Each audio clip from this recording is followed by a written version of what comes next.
تراویح سنت مؤکدہ ہے.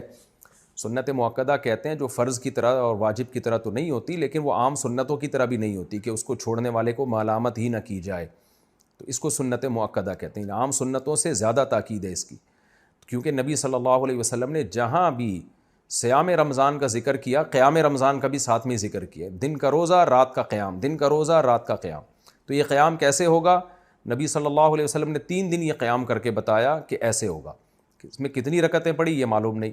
پھر حضرت عمر رضی اللہ تعالیٰ عنہ کے عمل سے ہمیں پتہ چلا کہ بھئی وہ اس طرح سے 20 رکعتیں ہوں گی، کیونکہ پھر پوری دنیا میں حضرت عمر نے اسی کو رائج کیا اور چاروں اماموں کا اس پر اتفاق ہوا کہ 20 رکعت سے کم تراویح نہیں ہے. تو اس سے پتہ چلا کہ یہ جو قیام رمضان ہے نا، یہی تراویح ہے، اور کم سے کم یہ 20 رکعتیں. تو اس لیے، اور یہ سنت مؤکدہ ہیں کیونکہ ان کی بہت زیادہ تاکید ہے.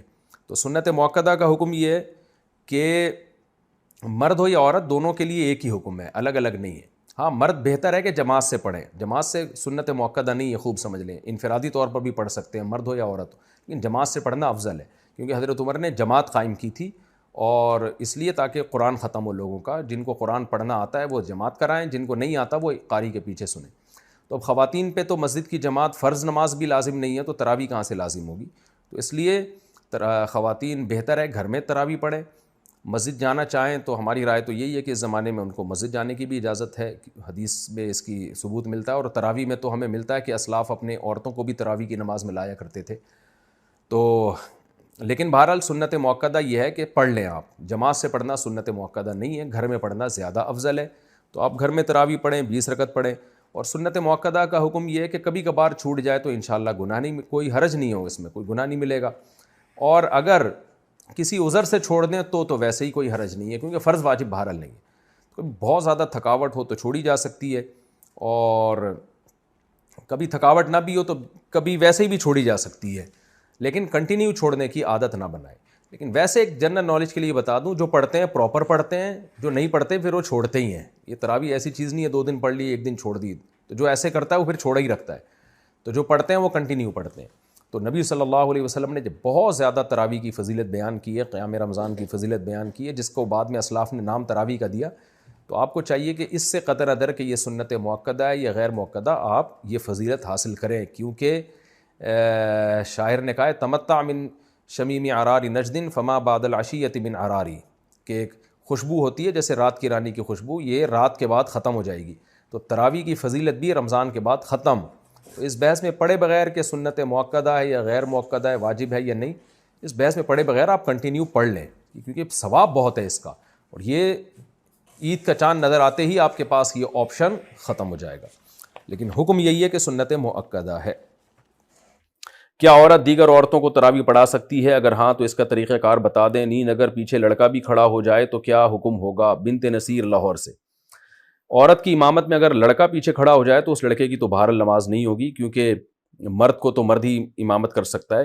لیکن عورت کی امامت کرے تو ہمیں اس بارے میں ایک روایت حضرت عائشہ سے ملتی ہے، لیکن اسلاف نے نہ اس پر عمل کیا، نہ ہمیں کوئی نبی صلی اللہ علیہ وسلم سے اس کی کوئی حوصلہ افزائی ملی، اور نہ کسی فقیہ نے اس عمل کو پسندیدہ عمل قرار دیا.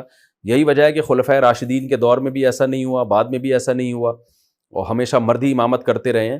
تو اس لیے حضرت عائشہ کے اس عمل سے یہ بہرحال پتہ چلتا ہے کہ اگر کوئی عورت ایسا کر لے گی تو پیچھے عورتوں کی نماز ہو جائے گی، لیکن یہ عمل بہرحال پسندیدہ ہے نہیں. دیگر احادیث کو بھی اگر ہم سامنے رکھ کے دیکھتے ہیں، کہیں بھی ایسا نہیں ملتا نا کہ نبی صلی اللہ علیہ وسلم نے جماعت عورتوں کی کروائی ہو اس طرح سے کہ عورت کو حکم دیا. مثال کے طور پر آپ صلی اللہ علیہ وسلم کی جماعت مسجد سے نکل جاتی تو آپ گھر میں آگے امہات کو اپنے پیچھے کھڑا کر کے خود نماز پڑھاتے تھے. اور یہ بھی نہیں ہے کہ آپ صلی اللہ علیہ وسلم نے خواتین کو جب حکم دیا نا کہ تمہاری گھر کی نماز مسجد سے بہتر ہے، تو گھر میں آپ نے ان کو انفرادی نماز کا حکم دیا ہے.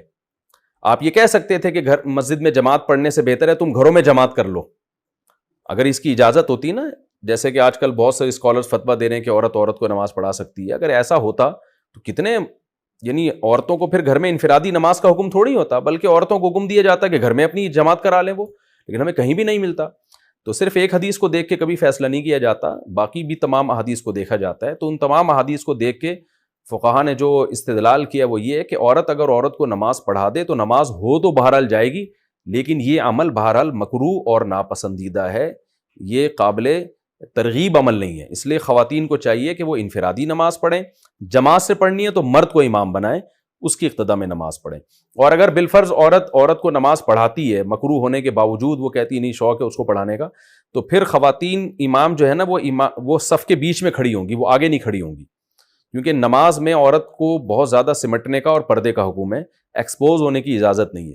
تو اس میں پھر یہ ہے کہ وہ خواتین، جیسے حضرت عائشہ کے بارے میں یہی ہے نا کہ خواتین کے بیچ میں ہوں، بیچ میں تھیں وہ، تو پھر آگے جانے کے بجائے جہاں صف ہے اسی کے بیچ میں وہ عورت کھڑی ہو کے نماز پڑھائے گی. مسجد قریب ہوتے ہوئے گھر میں تراویح کا اہتمام کرنا. اگر مسجد قریب ہو تو گھر میں تراویح پڑھنے کا اہتمام کرنا کیسا ہے؟ اعجاز انصاری انڈیا سے. دیکھیں، تراویح کی جماعت مسجد میں لازم نہیں ہے، سنت مؤکدہ علی الکفایہ ہے کہ پورے محلے میں ایک جماعت بھی ہو تو سب سے سنت مؤکدہ ساقط ہو جاتی ہے. البتہ تراویح پڑھنا سنت مؤکدہ ہے، یعنی اگر آپ جماعت سے نہیں بھی پڑھتے تو انفرادی طور پہ پڑھیں.